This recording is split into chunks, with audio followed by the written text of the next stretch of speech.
Hello നമസ്കാരം, എൻ്റെ പേര് അപർണയാണ്. എൻ്റെ ചാനലാണ് ടാരോ വാരിയർ മലയാളം. എല്ലാവർക്കും ഈ ചാനലിൽ വെൽക്കം. ഇന്ന് ഞാൻ ക്യാൻസറിന് വേണ്ടിയിട്ട് മന്ത്ലി ജൂലൈ റീഡിംഗ് ആണ് ചെയ്യാൻ വന്നിരിക്കുന്നത്. ഇതൊരു ജനറൽ റീഡിംഗ് ആണ്. അപ്പോൾ എല്ലാവർക്കും എല്ലാ മെസ്സേജസ് റെസൊനേറ്റ് ആവില്ല. റെസൊനേറ്റ് ആവണ മെസ്സേജസ് എടുക്കുക, റെസൊനേറ്റ് ആവാത്ത മെസ്സേജസ് ലെറ്റ് ഗോ ചെയ്യുക. അപ്പോൾ ക്യാൻസർ നമ്മൾ ഈ റീഡിങ്ങിൽ നിങ്ങളുടെ ലവ് ലൈഫും കരിയർ രണ്ടും നമ്മൾ നോക്കാൻ പോകുന്നുണ്ട്. അപ്പോൾ ഈ വീഡിയോനെ എൻഡ് വരെ നോക്കുക. എൻഡിലാണ് ഞാൻ ഈ മന്തിൻ്റെ ഈ മാസത്തിൻ്റെ ഔട്ട്കം എടുക്കാൻ പോണത്. അപ്പോൾ ക്യാൻസർ നിങ്ങളുടെ ഓവറോൾ എനർജി ജൂലൈ മാസത്തിൻ്റെ 9 ഓഫ് സോഡ്സ് ആണ്.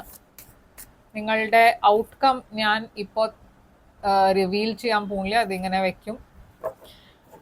നമ്മൾക്ക് എൻഡിലാണ് ഈ കാർഡ് എന്താ പറയാൻ പോണേന്ന് നമ്മൾക്ക് അത് എൻഡിൽ നോക്കാം. പക്ഷേ നിങ്ങളുടെ ഓവറോൾ എനർജി 9 ഓഫ് സോഡ്സ് ആണ്. കുറേ സ്ട്രെസ്, കുറേ ആങ്സൈറ്റി, കുറേ ഓവർ തിങ്കിങ്, കുറേ ഒരു സ്ലീപ്ലെസ് റെസ്റ്റ്ലെസ് മൈൻഡ്, രാത്രി ശരിക്കും ഉറക്കമുണ്ടാവില്ല നിങ്ങൾക്ക്. അങ്ങനത്തെ എനർജിയാണ് ഞാൻ കാണുന്നത്. കുറേ മനസ്സിൽ ചിന്തിക്കണ പറഞ്ഞാൽ കുറേ തോട്ട്സ് ഉള്ള എനർജിയാണ് ഇത്. അതുകൊണ്ടാണ് ഓവർ തിങ്കിങ് ഞാൻ കാണുന്നത്. അപ്പോൾ കുറച്ച് സ്ട്രെസ്ഫുൾ ആണ് ജൂലൈ മാസം. പക്ഷെ അത് എന്തുകൊണ്ടാണെന്ന് നമ്മൾക്ക് നോക്കാം. പേജ് ഓഫ് പെന്റിക്കിൾസ് ആണ് പാസ്റ്റ് എനർജി. പാസ്റ്റിൽ എന്തോ ഒരു ന്യൂ ബിഗിനിങ് ഉണ്ടായിരുന്നു നിങ്ങളുടെ ലൈഫിൽ, ഒരു പുതിയ സ്റ്റാർട്ട്. ഇത് ഫിനാൻഷ്യൽ ന്യൂ ബിഗിനിങ് ആയിരിക്കാം, ഒരു പുതിയ ജോലി ആയിരിക്കാം, ബിസിനസ് ആയിരിക്കാം, ഓറൽസ് ഇതൊരു റിലേഷൻഷിപ്പ് ആവാം, ഒരു പുതിയ ബിഗിനിങ് ഒരു റിലേഷൻഷിപ്പിൽ. ഈ 9 ഓഫ് സോഡ്സ് എന്താണ് ഈ സ്ട്രെസ്സിന്റെ കാരണം? 3 ഓഫ് പെന്റിക്കിൾസ് മിക്കവാറും ഇതൊരു ഫിനാൻഷ്യൽ സ്ട്രെസ് ആയിരിക്കും, കരിയർ സ്ട്രെസ് ആവാം, അതല്ലാച്ച വേറെ ആൾക്കാരുടെ റിലേറ്റഡ് സ്ട്രെസ്, കമ്മ്യൂണിറ്റിയിൽ ആൾക്കാർ, ഫ്രണ്ട്സ്, അങ്ങനത്തെ സ്ട്രെസ്സാണ്. 7 ഓഫ് സോഡ്സ് എന്തോ നിങ്ങൾക്കൊരു സംശയമുണ്ട്, ആരോ നിങ്ങളെ ചീറ്റ് ചെയ്യുന്നുണ്ടെന്ന്. അങ്ങനത്തെ ഒരു സംശയം, അങ്ങനത്തെ ഒരു ഡൗട്ട് ഉണ്ട്, അങ്ങനത്തെ ഒരു തോട്ട് നിങ്ങളുടെ മനസ്സിലുണ്ട്. അത് നിങ്ങൾക്കൊരു കൺഫർമേഷൻ ഇല്ല അത് പറ്റിയിട്ട്. അതുകൊണ്ടാണ് നിങ്ങൾ ഇത്രയും സ്ട്രെസ്ഡ് ആവണേ. എന്നുവെച്ചാൽ ആ കൺഫർമേഷൻ ഇല്ലാച്ചാലും നിങ്ങൾക്കൊരു സ്ട്രോങ് ഒരു ഇൻറ്റ്യൂഷൻ ഉണ്ട്. ആൻഡ് ആ ഇൻറ്റ്യൂഷൻ്റെ ബേസിസിലാണ് നിങ്ങൾ ഇത്രയും ഓവർ തിങ്ക് ചെയ്യണത്. അപ്പോൾ ഈ പേജ് ഓഫ് പെന്റിക്കിൾസ് പാസ്റ്റ് എനർജിയിൽ എന്താണ് ഇത്? 4 ഓഫ് കപ്സ്. ഒരു പുതിയ ബിഗിനിങ് ഉണ്ടായിരുന്നു നിങ്ങളുടെ ലൈഫിൽ, പക്ഷെ ഇതിൽ അത്ര ഇൻട്രസ്റ്റ് നിങ്ങളുടെ സൈഡിൽ ഞാൻ കാണില്ല. എന്താ കാരണം? ഇതിൻ്റെ ഇത് മജീഷ്യൻ. എന്തോ നിങ്ങൾക്ക് ഈ പുതിയ ബിഗിനിങ് ആസ് എക്സ്പെക്റ്റഡ് ആയിരുന്നില്ല. നിങ്ങൾ വേറെ എന്തോ ആയിരുന്നു വിഷ് ചെയ്യുണ്ടായിരുന്നെ, പക്ഷെ നിങ്ങളുടെ അടുത്ത് വന്ന വേറെ എന്തോ ഓഫർ ആയിരുന്നു. അപ്പോൾ ഫോർ എക്സാമ്പിൾ, നിങ്ങൾക്ക് ഒരു കമ്പനിയിൽ ജോലി വേണം എന്ന് ആഗ്രഹിച്ചിട്ടുണ്ടാവും, പക്ഷെ വേറെ ഏതോ ചെറിയ കമ്പനിന്നായിരിക്കും നിങ്ങൾക്ക് ഓഫർ കിട്ടിയിട്ടുണ്ടാവുക. ആൻഡ് അത് നിങ്ങൾക്ക് ആക്സെപ്റ്റ് ചെയ്യാണ്ട് പറ്റൂല, എന്ന് വെച്ചാൽ വേറെ ഒരു ഓഫറും ഇല്ല നിങ്ങളുടെ കയ്യിൽ. അങ്ങനത്തെ ഒരു സിറ്റുവേഷൻ. അപ്പോൾ സിമിലർലി ഇതൊരു ലവ് സിറ്റുവേഷൻ ആയിരുന്നു വെച്ചാൽ ഒരു പുതിയ ബിഗിനിങ് ഞാൻ കാണുന്നുണ്ട്, പക്ഷെ ഞാൻ പറഞ്ഞ മാതിരി എക്സ്പെക്റ്റഡ് മാതിരി അല്ല ഈ പുതിയ ബിഗിനിങ്. ഈ പേഴ്സൺ വേറെ ഒരു ഒരു വേറെ ഫേസ് ഉണ്ട് ഈ പേഴ്സൻ്റെ. നിങ്ങളെ ഡീൽ ചെയ്യണ പേഴ്സൺ, അവരുടെ ട്രൂ ഫേസ് നിങ്ങൾക്ക് അറിയില്ല. ഇല്ലാച്ച നിങ്ങൾക്കൊരു സംശയം ഉണ്ട് അത് ഈ പേഴ്സൺ ഒത്തൻറ്റിക് അല്ല, അവരെന്തോ ഒളിപ്പിക്കുന്നുണ്ടെന്ന്. ഇപ്പൊ ലവേഴ്സ് ജെമിനായി എനർജിയാണ് ഇവിടെ. അതാണ് നിങ്ങളുടെ ജൂലൈ എനർജി. ഇവിടെയും ജെമിനായി ഉണ്ട്. അപ്പോൾ നിങ്ങൾ മേ ബി ഒരു ജെമിനായുടെ കൂടെ ആയിരിക്കും ഡീൽ ഉണ്ടാവുക. ഇതൊരു സോൾമേറ്റ് കണക്ഷൻ ആണ് ആക്ച്വലി. ലവേഴ്സ് ഒരു സോൾമേറ്റ് റിലേഷൻഷിപ്പാണ്. പക്ഷെ ലവേഴ്സ് ഒരു ചോയ്സിൻ്റെയും റിലേഷൻഷിപ്പാണ്. ചില കേസസിൽ ഇത് പാർട്ട്ണർഷിപ്പ്, ബിസിനസ് പാർട്ട്ണർഷിപ്പും ആവാം. ഞാൻ പറഞ്ഞ മാതിരി എന്തോ ഇവിടെ ഒരു ബിട്രിയൽ ഉണ്ട്. അപ്പോൾ നിങ്ങളുടെ സംശയം അത് ശരിയാവാൻ പോകണ്ട. ആക്ച്വലി ജൂലൈ മാസത്തിൽ നിങ്ങൾ സംശയിക്കണ കാര്യം ശരിയാവേണ്ട, അതിൻ്റെ കൺഫർമേഷൻ നിങ്ങൾക്ക് കിട്ടുന്നുണ്ട്. ആൻഡ് അതുകൊണ്ടാണ് നിങ്ങൾ ഇത്ര ഹാർട്ട് ബ്രോക്കൺ ആയിട്ട് ഞാൻ കാണുന്നത് ജൂലൈ മാസത്തിൽ. എന്തോ റിവീൽ ആവാൻ പോകുന്നുണ്ട്. ഈ പേഴ്സൺ എന്തോ ചെയ്യേണ്ട, അതിൻ്റെ ഒരു കൺഫർമേഷൻ നിങ്ങൾക്ക് മുമ്പ് കൺഫർമേഷൻ ഉണ്ടായിരുന്നില്ല, പക്ഷെ ഒരു സംശയം ഉണ്ടായിരുന്നു. ആൻഡ് ആ സംശയം ഇപ്പോൾ കൺഫേം ആവുന്നുണ്ട് ഇവിടെ. Ace of pentacles.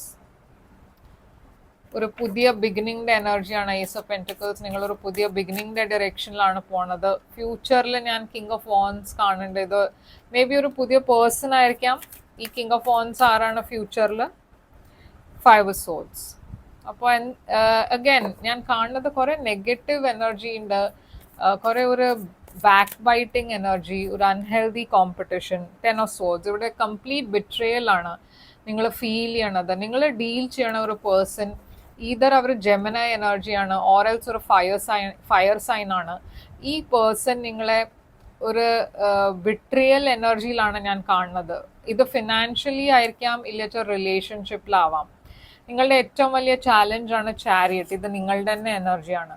നിങ്ങൾക്ക് മുമ്പോട്ട് പോകാൻ ഒരു ബ്ലോക്ക് ആണ് നിങ്ങൾക്ക് നിങ്ങളുടെ ലൈഫിൽ വരണത്. ഇവിടെ ഒരു ചോയ്സിൻ്റെ എനർജി ഉണ്ട്, പക്ഷെ നിങ്ങൾക്ക് ഈ ചോയ്സ് ഏത് ഡയറക്ഷനിലാണ് മുമ്പോട്ട് പോകേണ്ടതെന്ന് നിങ്ങൾക്ക് മനസ്സിലാവില്ല ഈ സമയത്ത്. ചാരിയറ്റ് എന്തുകൊണ്ടാണ് ഇവിടെ ബ്ലോക്ക്? ചാലഞ്ച്. ഇവിടെ ഒരു പുതിയ ലവ് റിലേഷൻഷിപ്പ് ഇല്ലൊരു ഓഫർ ഞാൻ കാണുന്നുണ്ട്, പക്ഷെ ഇവിടെ എന്താണ് ചാലഞ്ച്? 2 of pentacles. നിങ്ങൾ ഷുവർ അല്ല ഏത് ഓഫറാണ് എടുക്കേണ്ടത്. നിങ്ങളുടെ മുമ്പത്തെ ഓഫറിലേക്ക് അവിടെയാണ് നിങ്ങൾക്ക് എഫേർട്ട് ഇടേണ്ടത്, ഓറൽസ് പുതിയ ഓഫർ വരുമ്പോൾ അതിൻ്റെ ഡയറക്ഷനിലാണോ പോകേണ്ടത്? ഇത് ഒരു പാസ്റ്റ് പേഴ്സണും പുതിയ പേഴ്സണിൻ്റെ ഇടയ്ക്കും ഒരു ചോയ്സ് ആവാം. ആൻഡ് ആ ചോയ്സ് ആയിരിക്കും നിങ്ങൾക്ക് ഏറ്റവും ഡിഫിക്കൽട്ട് ചോയ്സ്.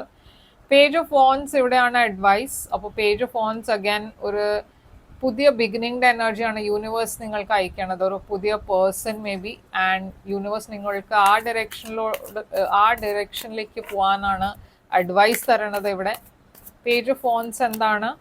ടവർ. അപ്പോൾ നിങ്ങളുടെ എല്ലാം കാർഡ്സ് ഒരു വലിയ ചേഞ്ച് ഇൻഡിക്കേറ്റ് ചെയ്യണ കാർഡ്സ് ആണ്. യൂണിവേഴ്സ് പറയണത് എന്താ വെച്ചാൽ ഇപ്പോൾ പഴയത് കഴിഞ്ഞു, ഇപ്പോൾ പുതിയതിലേക്ക് പോകാനുള്ള സമയമായി. മൂൺ ഉണ്ട് ഇവിടെ, അതും നിങ്ങളുടെ എനർജിയാണ്, ക്യാൻസർ എനർജി. ടവേഴ്സ് സ്കോർപ്പിയോ എനർജിയാണ്. അപ്പോൾ ഇവിടെ യൂണിവേഴ്സ് പറയണത് എന്താ വെച്ചാൽ നിങ്ങളുടെ മനസ്സിൽ എന്തോ ഒരു വലിയ പെർസ്പെക്റ്റീവ് ചേഞ്ച് കൊണ്ടുവരേണ്ട ആവശ്യമുണ്ട്. നിങ്ങൾ എവിടെയോ പാസ്റ്റിൻ്റെ അടുത്താണ് കൂടുതൽ അറ്റാച്ച്ഡ് ആയിരിക്കണേ, അതുകൊണ്ടാണ് നിങ്ങൾക്ക് മുമ്പോട്ട് പോകാൻ പറ്റാത്തത്. അതാണ് ഇവിടെ യൂണിവേഴ്സ് അഡ്വൈസ് തരണത്. അത് ചേഞ്ച് യുവർ പെർസ്പെക്റ്റീവ് എന്ന് വെച്ചാൽ ഈ പെർസ്പെക്റ്റീവ് ചേഞ്ച് ആവുമ്പോഴേ നിങ്ങൾ മെൻ്റലി മുമ്പോട്ട് പോകാൻ റെഡി ആവുള്ളൂ. ഇവിടെ ഞാൻ ആ ബ്ലോക്ക് കാണുന്നുണ്ട്. ഈ ബ്ലോക്ക് നിങ്ങളുടെ മനസ്സിലാണ്. എനർജറ്റിക്കലി ഓർ ഫിസിക്കലി ആക്ച്വലി നിങ്ങളുടെ ലൈഫിൽ ഒരു പുതിയ ബിഗിനിങ് ഓൾറെഡി വന്നിരിക്കണു, ഓറൽസ് വരാൻ പോകുന്നുണ്ട്. പക്ഷെ നിങ്ങളുടെ മനസ്സിൽ റെഡിയല്ല, മെൻ്റലി നിങ്ങൾ റെഡിയല്ല. അതുകൊണ്ടാണ് ഇവിടെ യൂണിവേഴ്സ് പറയുന്നത് അത് ആക്സെപ്റ്റ് ചെയ്യാൻ. എന്ന് വെച്ചാൽ എന്തോ കഴിഞ്ഞുണ്ട്, എന്തോ ഒരു കംപ്ലീഷൻ ഉണ്ട് നിങ്ങളുടെ ലൈഫിൽ. അതിപ്പോൾ ആക്സെപ്റ്റ് ചെയ്യാനേ പറ്റുള്ളൂ. അതേ ഒരു വഴിയിലും മുമ്പോട്ട് പോകാൻ. ഇവിടെ നൈറ്റ് ഓഫ് പെന്റിക്കിൾസ് ആണ് നിങ്ങളുടെ ഹിഡൻ ഫാക്ടർ. അപ്പോൾ ഒരു സ്ലോ മൂവിങ് എനർജിയാണ് ജൂണിൽ. ചില കാര്യങ്ങൾ നിങ്ങൾക്ക് വേഗം മേ ബി ഒരു സൊല്യൂഷൻ കാണില്ല. 5 ഓഫ് പെന്റിക്കിൾസ് കുറേ നിങ്ങൾക്ക് വർക്ക് ചെയ്യേണ്ടി വരും നിങ്ങളുടെ സെൽഫ് കോൺഫിഡൻസിൽ. എന്ന് വെച്ചാൽ അതാണ് കൂടുതൽ എഫക്റ്റ് ആയിരിക്കണേ. നിങ്ങൾ കുറേ ലോ ആയിരിക്കും ഫീൽ ചെയ്യുന്നുണ്ടാവുക. ആൻഡ് ഫിനാൻഷ്യലി ഓൾസോ ഞാൻ കുറച്ചൊരു ലോസ് ആയിട്ട് കാണുന്നുണ്ട് ജൂലൈ മാസത്തിൽ. അപ്പോൾ നിങ്ങളുടെ ഔട്ട്കം നോക്കാം എന്താണെന്ന്. ക്യാൻസർ നിങ്ങളുടെ ജൂലൈ മാസത്തിൻ്റെ ഔട്ട്കം ആണ് Queen of pentacles, Virgo energy. അപ്പോൾ നിങ്ങളുടെ ലൈഫിൽ ഞാൻ ഫോർവേഡ് മൂവ്മെൻറ്റ് കാണുന്നുണ്ട്. എസ്പെഷ്യലി ഫിനാൻഷ്യലി കാര്യങ്ങൾ കുറേയൊക്കെ ഇമ്പ്രൂവ് ആവും. നിങ്ങൾ നിങ്ങളുടെ വിഷ് ഫുൾഫിൽമെൻറ്റിൻ്റെ ഡയറക്ഷനിലേക്കാണ് പോകണത്. 9 of cups and ace of swords. അപ്പോൾ നിങ്ങൾക്ക് എന്തെങ്കിലും ഒരു ബ്ലോക്ക് ഉണ്ടായാലും യൂണിവേഴ്സ് ഇവിടെ പറയണത് എന്താ വെച്ചാൽ നിങ്ങൾക്ക് സൊല്യൂഷനും കിട്ടും. പക്ഷേ ആ സൊല്യൂഷൻ നിങ്ങൾക്ക് ആക്സെപ്റ്റ് ചെയ്യേണ്ട ആവശ്യമുണ്ട്. ആ സൊല്യൂഷൻ നിങ്ങൾ ആക്സെപ്റ്റ് ചെയ്താൽ നിങ്ങൾ ഒരു പുതിയ ബിഗിനിങ്ങിൻ്റെ ഡയറക്ഷനിലായിരിക്കും പോവുണ്ടാവുക. ആ ബിഗിനിങ് നിങ്ങൾക്ക് ഒരു സ്റ്റാഗ്നൻറ്റ് സിറ്റുവേഷന് പുറത്താണ് കൊണ്ടുവരിക. ആ ബിഗിനിങ് നിങ്ങൾക്ക് സക്സസിൻ്റെ ഡയറക്ഷനിലാണ് കൊണ്ടുപോകണേ, ബോത്ത് ഫിനാൻഷ്യലി ആൻഡ് റൊമാൻറ്റിക്കലി. അപ്പോൾ ഇവിടെ അതാണ് ഏറ്റവും വലിയ മെസ്സേജ്. നിങ്ങൾക്ക് മുമ്പോട്ടാണ് പോകേണ്ടത്, പിമ്പാത്ത് തിരിഞ്ഞിട്ടല്ല നോക്കണ്ടേ. നിങ്ങൾക്ക് മൂവ് ഓൺ ചെയ്യണം, അതാണ് ഏറ്റവും വലിയ ലെസൺ. മൂവ് ഓൺ ചെയ്യണ ലെസൺ ആണ് നിങ്ങൾക്ക് ഈ മാസം ജൂലൈയിൽ A new romantic cycle begins. അപ്പം ഞാൻ പറഞ്ഞ മാതിരി ഒരു പുതിയ റൊമാൻറ്റിക് സൈക്കിൾ നിങ്ങൾക്ക് വേണ്ടിയിട്ട് തുടങ്ങാൻ പോകുന്നുണ്ട്. Your hard work is paying of, new moon in Capricorn. അപ്പോൾ നിങ്ങൾ ഇട്ട എഫേർട്സ് ഫിനാൻഷ്യലി ഇമോഷണലി അതൊക്കെ പേ ഓഫ് ചെയ്യാൻ പോകുന്നുണ്ട്. പക്ഷേ ഫസ്റ്റ് ഓഫ് ഓൾ പാസ്റ്റിനെ ലെറ്റ് ഗോ ചെയ്യാൻ റെഡി ആവണം നിങ്ങൾ. അപ്പോഴേ നിങ്ങൾക്ക് മുമ്പോട്ട് പോകാൻ പറ്റുള്ളൂ. അപ്പോൾ ക്യാൻസർ, ഇതാണ് നിങ്ങൾക്ക് വേണ്ടിയിട്ട് റീഡിങ്. ഐ ഹോപ്പ് ഇത് റെസൊനേറ്റ് ചെയ്തു എന്ന്. കുറച്ചൊരു ഡിഫിക്കൽട്ട് മാസമാണ്, ഐ അഗ്രി. പക്ഷെ നിങ്ങൾക്ക് കുറച്ചുകൂടി ഗൈഡൻസ് വേണം, ചെറു പ്രൈവറ്റ് പേഴ്സണൽ റീഡിങ് ബുക്ക് ചെയ്യാം. അങ്ങനെ നിങ്ങൾക്ക് എങ്ങനെയാണ് മുമ്പോട്ട് പോകേണ്ടതെന്ന് അങ്ങനത്തെ ഒരു സൊല്യൂഷനും കിട്ടും. ബുക്ക് ചെയ്യാൻ വേണ്ടിയിട്ട് തന്നെ ഇമെയിൽ ചെയ്യുക, ഇല്ലാച്ചാൽ വാട്സാപ്പിൽ വെബ്സൈറ്റിൽ വാട്സാപ്പിൻ്റെ ചാറ്റ് അയക്കുന്നുണ്ട്, അതിനെ ക്ലിക്ക് ചെയ്ത് ചാറ്റ് ചെയ്യുക എൻ്റെ കൂടെ. ആൻഡ് ഞാൻ എല്ലാം പേയ്മെൻറ്റ് ഡീറ്റെയിൽസ് അവിടെ അയച്ചു തരാം. ലൈക്ക് ഷെയർ സബ്സ്ക്രൈബ് ചെയ്യുക ഈ ചാനലിനെ, ഈ വീഡിയോനെ. ആൻഡ് ഞാൻ തിരിച്ചു വരും വേറൊരു റീഡിങ് കൊണ്ടുവന്ന്. Till then take care, all the best.